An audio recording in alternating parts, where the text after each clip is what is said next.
नमस्कार, मी मुख्य संपादक संभाजी जाधव.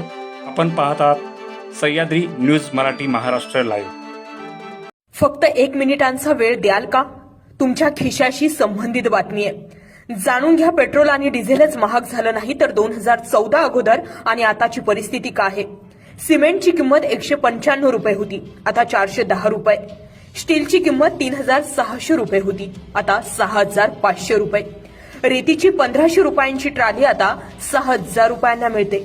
मोटरसायकलची किंमत 50,000 रुपये होती, आता 90,000वर गेली आहे.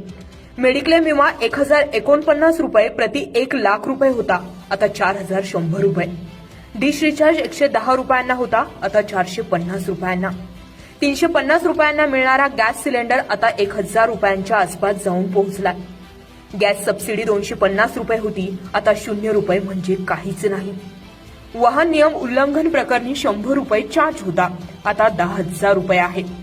60 वर्षात एकट्या देशावर कर्ज होतं 55,000 करोड रुपये, आता आहे 1,08,000 करोड रुपये.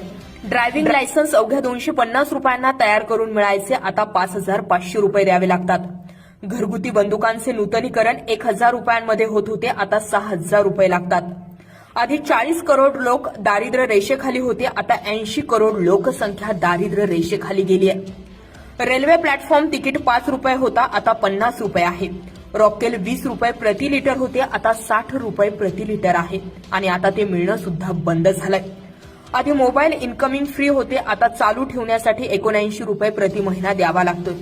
एटीएम मधून पैसे काढण्यासाठी 40 रुपये होता, आता 3 पेक्षा जास्त वेळा काढल्यास प्रत्येक वेळी 105 रुपये चार्ज पडतो.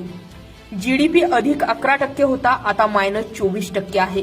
बेरोजगारी दर 2% होता, आता 22%पेक्षाही जास्त आहे. 7 वर्ष झाले आहेत. या कार्यकाळात कुठलेही मोठे हॉस्पिटल बनवले गेले नाही. अजूनही वाड्रा जेलमध्ये पाठवण्यात आला नाही. ना भारत विश्वगुरू बनला, ना प्रत्येकाच्या खात्यात 15 लाख रुपये आले, ना कुठला काळा पैसा परत आला, ना दाऊद, नीरव मोदी, मेहुल चोक्सी आणि विजय माल्या या फरारांपैकी एकालाही भारतात आणलं गेलंय. 7 वर्षात कुठलाही रोजगार नाही, ना गंगा नदी स्वच्छ झाली, ना महिलांवर होणारे अत्याचार थांबले.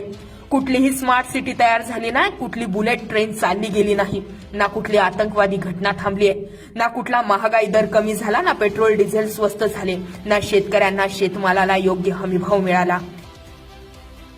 एकही काश्मीरी पंडित घरी नाही परतला, ना स्टार्टअप इंडिया, ना मेक इन इंडिया, ना स्किल इंडिया, ना कुठला डिजिटल इंडिया. आता तरी विचार करा, कारण आता झळ आपल्या खिशाला पोहोचते. मोदी, नेहरू, गांधी यांच्याशी आम्हाला काहीही घेणं देणं नाही. आम्हाला फरक पडतो तो आमच्या खिशाला पोहोचणाऱ्या झळीबद्दल. कारण रातभर दिवसभर कष्ट करून फक्त एक वेळेचं अन्न मिळवण्यासाठी आज प्रत्येक जण काम करतोय आणि त्याला हा देश लुटतोय. या देशातील सत्तेवर बसणारे लोक लुटतायत.